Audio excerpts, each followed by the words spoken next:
à cette séance extraordinaire du Conseil municipal. Ce soir, 21 octobre 2024, il est actuellement 18h45. Donc, nous allons procéder à l'adoption du programme triennal d'immobilisation pour les années 25, 26 et 27. Donc, quelqu'un veut faire la proposition de l'adoption de l'ordre du jour? Est-ce que vous êtes en accord? Merci. Donc, on va procéder à la présentation du plan triennal. Merci beaucoup. Je souhaite souligner la présence ce soir de la directrice des services des finances, Mme Guylaine Giroux, ainsi que M. Marc-André Paillé. Donc, bonsoir à vous deux. Merci d'être présents. Merci également à Marie-Ève Veillet du Courrier Sud d'être présente ce soir, parmi les braves, et ainsi qu'aux deux citoyens qui sont avec nous ce soir. Donc, le plan triennal d'immobilisation, mais en fait, c'est vraiment un document très important pour le conseil municipal parce que ça vient définir les investissements en immobilisation pour l'année prochaine, évidemment, 25, mais également les intentions d'investissement pour les années 26 et 27. Donc, notre ambition est vraiment claire. On souhaite s'assurer que la croissance que nous connaissons soit humaine et durable et que la population demeure toujours au cœur de nos priorités. Donc, on s'est vraiment basé sur la charte pour une croissance humaine et durable que nous avons adoptée là, à l'automne 2023 pour adopter les orientations du plan triennal d'immobilisation. Donc, trois vraiment piliers nous ont guidés dans le choix des décisions que nous avions à prendre. Donc, un milieu de vie inspirant qui recoupe en fait la protection de l'environnement, la végétalisation des infrastructures, la sécurité routière et la mobilité active. Merci beaucoup. Oui. Ici, on fait davantage référence au nouveau plan d'urbanisme de la ville ainsi qu'au plan directeur du réseau cyclable. Autre élément important également pour nous, c'est d'avoir une communauté dynamique. Donc, on peut regrouper sous cette appellation-là la mobilisation de notre communauté, l'accessibilité qu'on souhaite pour nos bâtiments, nos espaces verts, l'intégration également de notre population et le développement des potentiels. Et là, on fait vraiment référence à notre politique familiale, au plan directeur des parcs et des espaces verts et à notre politique MADA, qui d'ailleurs est en pleine révision actuellement. Et finalement, une des orientations très importantes également, c'est une densification respectueuse.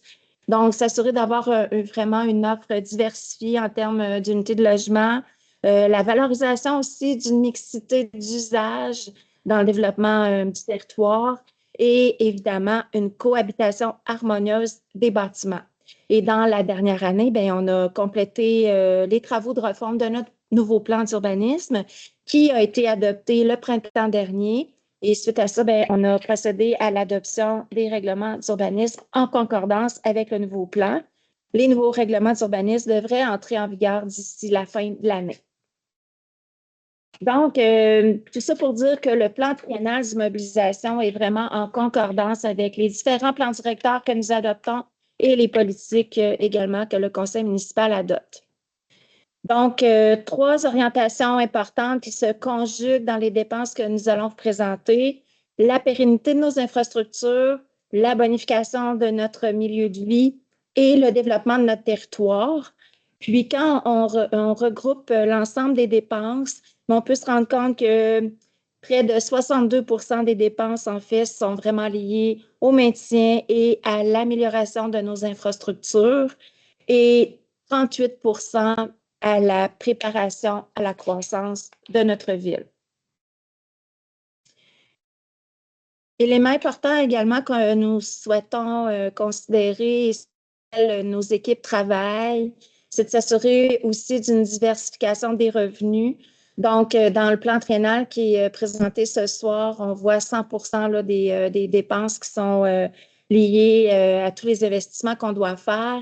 mais il reste que notre volonté est vraiment d'aller chercher le maximum de subventions possibles, aussi pouvoir avoir accès au maximum de programmes gouvernementaux.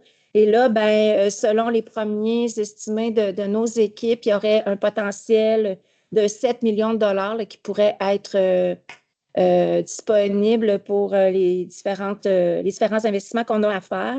Notamment, on pense à des dépenses en lien avec la voirie locale, aussi avec l'hygiène du milieu, ça en termes de subventions.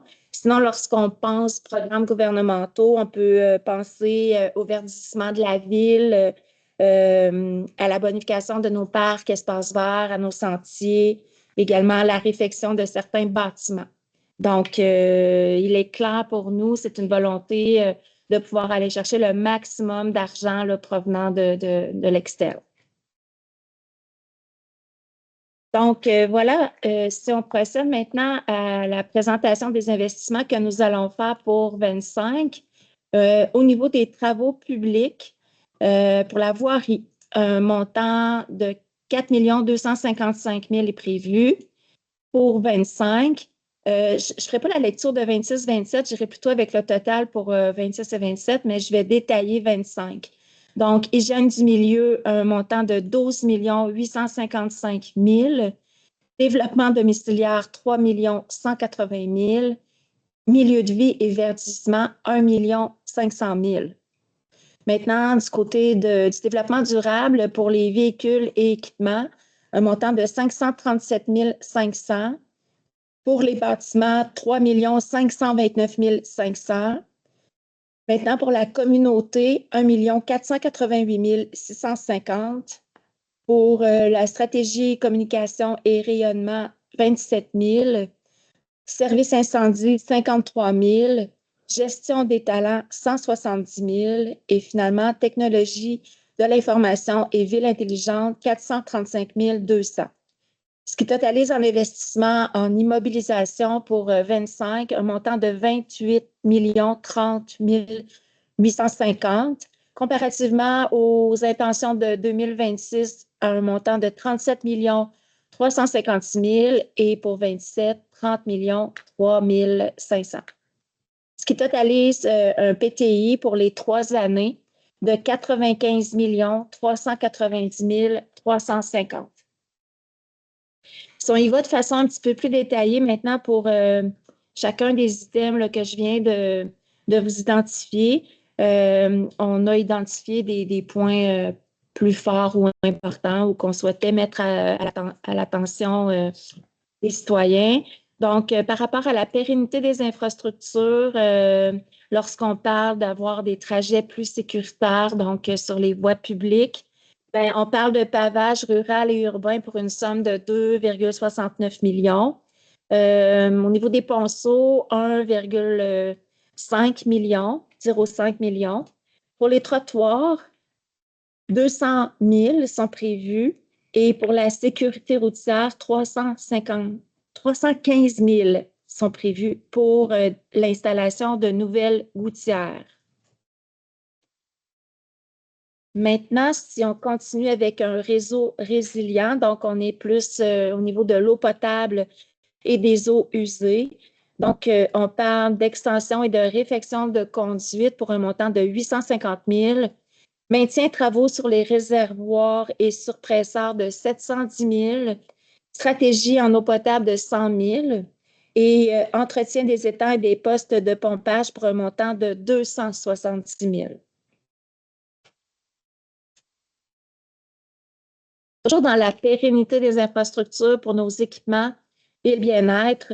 Donc, nous allons investir pour le renouvellement de la flotte de camions et de véhicules municipaux, un montant de 537 500. Ici, je donne un exemple, l'achat d'un tracteur pour le déneigement des sentiers, entre autres. Là, il n'y a pas que ça dans ce montant-là, mais c'était, entre autres, un exemple, en plus d'un camion pour les travaux de voirie. On va aussi procéder à l'achat d'habits de combat pour les pompiers pour une somme de 48 000 et l'ajout d'éléments et de procédures pour améliorer la santé et la sécurité de nos employés municipaux pour un montant de 170 000. Ici, entre autres, on parle de cadenassage, de sécurisation en espace clos, etc. Maintenant, pour nos bâtiments municipaux qui soient durables et en santé, donc en 25, on compte investir dans la restauration du centre culturel La Rochelle pour un montant de 1,5 million. Dans nos différentes salles communautaires et nos bibliothèques également, un investissement de 387 000. Il y aura également un investissement au bâtiment de service à la halte routière de Saint-Angèle pour un montant de 150 000. Une réfection également de la cabane à sucre au parc écologique Godefroy pour un montant de 57,5 000. Nous allons également investir dans l'accessibilité aux personnes à mobilité réduite pour l'ensemble de nos espaces et de nos bâtiments pour un montant de 50 000. Un montant également de 200 000 à l'atelier municipal pour l'amélioration, 140 000 ici à l'hôtel de ville pour l'amélioration et finalement 600 000 pour la restauration de la centrale de traitement des eaux. Maintenant, pour la bonification du milieu de vie. Donc, on souhaite continuer à avoir un milieu de vie dont on est fier, un milieu de vie qui demeure vert, un milieu de vie qui soit durable. Donc, on poursuit nos investissements dans la conversion de notre réseau d'éclairage au LED pour une somme de 200 000 On va également procéder à l'agrandissement des sites de neige usés pour un montant de 75 000. On va procéder aussi, en fait, on investit de pair avec le centre de services scolaires dans l'aménagement du gymnase de la nouvelle école pour une somme de 185 000.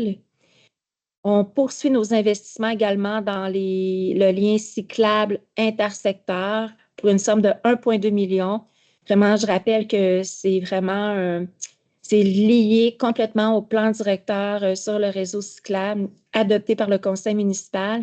C'est vraiment un engagement ferme du conseil municipal de vouloir poursuivre le développement du réseau cyclable sur le territoire et de lier nos secteurs. Ensuite, on poursuit également dans la bonification du réseau de sentiers et accessibilité 4 saisons pour une somme de 150 000.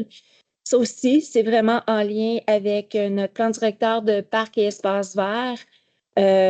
Et ça confirme également notre intention de toujours bonifier l'offre de sentiers et que cette offre soit également accessible 4 saisons. On souhaite, dans la même veine, bonifier nos parcs existants, que ce soit par l'ajout d'équipements, le resurfaçage de certains plateaux sportifs, par la végétalisation également, par la bonification de sentiers, comme je le mentionnais aussi, pour une somme de 967 500.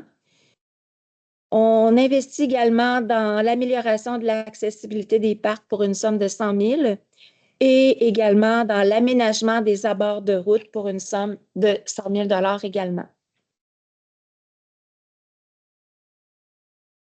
On poursuit avec la bonification du milieu de vie. Donc, de plus en plus, la technologie est au cœur de nos actions, des actions de la ville. Donc, il faut vraiment poursuivre dans la sécurisation de notre réseau, son amélioration, évidemment, et tout ça dans le but toujours d'augmenter la productivité de nos infrastructures. Donc, une somme de 360 000,2 sera investie. Et au niveau du programme d'innovation et de ville intelligente, une somme de 75 000 sera également investie. Une image de marque plus déployée, une somme de 25 000 sera investie en fait pour se donner une identification qui sera vraiment commune à l'ensemble de nos bâtiments, de nos parcs, de nos espaces, parce que justement, on doit identifier chacun des espaces appartenant à la ville. Et c'est un travail là, qui doit se faire dans la prochaine année. Pour le développement de notre territoire, pour développer, pour accueillir, parce qu'on souhaite une densification respectueuse de la ville de Bécancour, on va procéder au développement de certaines infrastructures, notamment à Saint-Angèle, secteur du plateau, Également, pour la conduite de refoulement pour les nouveaux développements et écoles sur près et à proximité de la rue des Muguets, à proximité de la nouvelle école. Donc, pour une somme de 8 58 millions. Excusez, je reprends, 8,58 millions de dollars. Ensuite, également, un développement plus village Saint-Angèle à proximité du Mont-Bénilde pour une somme de 3,1 millions. Et finalement, pour Bécancour, secteur Bécancour, pour une somme de 1,7 million. Donc, ça fait le tour là, des éléments sur lesquels on voulait attirer l'attention pour 25. Maintenant, pour les faits saillants 26 et 27, mais évidemment, on poursuit dans la réalisation de nos plans directeurs des parcs et des espaces verts. Donc, on va poursuivre dans le développement et la bonification des parcs. On va évidemment continuer d'investir dans le maintien, l'entretien et la réfection du réseau d'infrastructures. Et ici, on parle autant de voirie, on parle également de tout ce qui est en lien avec l'hygiène du milieu.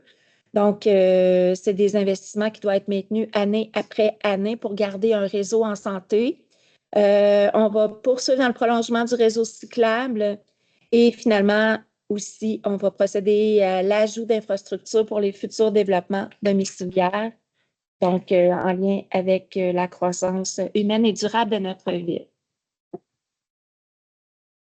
Donc, ça fait le tour de la présentation du programme triennal d'immobilisation. Je tiens vraiment à vous remercier, collègues, pour les rencontres là, que nous avons eues parce que c'est quand même une période intense de l'année lorsqu'on commence à se pencher sur les différents investissements qu'on doit faire à la ville. Il y a des choix, des fois, quelquefois difficiles à faire, d'autres plus faciles. Mais bref, c'est des choix importants que nous devons faire.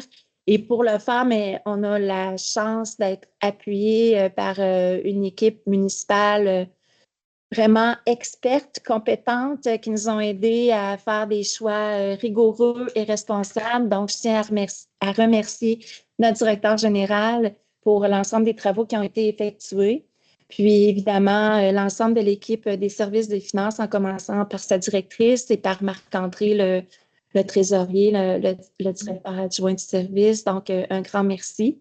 Et ben, à toutes les personnes qui se sont impliquées de loin ou de plus près à la réalisation de ce plan triennal.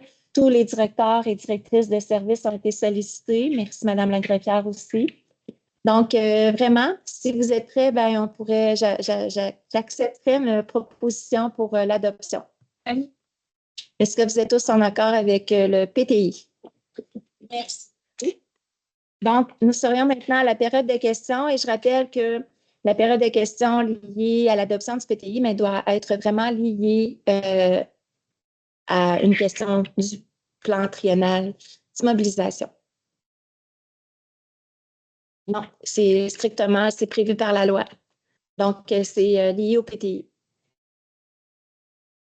Donc, s'il n'y a pas de questions, j'accepterai une proposition pour la levée de la séance. Merci. Donc, je vous remercie. Je vous souhaite une très belle fin de soirée. Merci de vous être déplacé.